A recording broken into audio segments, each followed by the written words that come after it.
По словам представителя информационного комитета Временного совета Чечни Ислама Магомадова, военное командование Временного совета расценивает события в Грозном 15-16 октября как генеральную репетицию его войск по свержению режима Джохара Дудаева. Решение о штурме Грозного, передает это ТАСС, будет принято в ближайшие дни. Жители чеченской столицы накануне будут оповещены о возможных районах боевых действий. Репортаж, полученный нами, снимался нашими корреспондентами на улицах Грозного и за его пределами сегодня.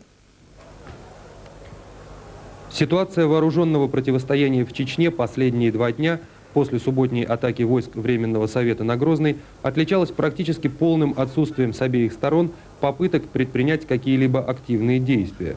В центре Грозного продолжается митинг сторонников Дудаева, сопровождающийся ритуальными религиозными обрядами. Однако в остальных районах чеченской столицы обстановка спокойная. Передышку в боевых действиях стороны, видимо, используют для накопления и перегруппировки сил. Причем о возможных наступательных действиях идут разговоры как среди сторонников Дудаева, так и среди оппозиционеров. Хотя об истинных намерениях командования противостоящих вооруженных отрядов точной информации по вполне понятным причинам нет. Нет и ясности в вопросе о соотношении сил, равно как и о степени их боеготовности. Что касается возможности разрешения конфликта мирным путем, то, по крайней мере, на настоящий момент ни президент Чечни, ни Временный совет, ни миротворческая группа Руслана Хасбулатова не смогли выдвинуть реальную взаимоприемлемую программу действий.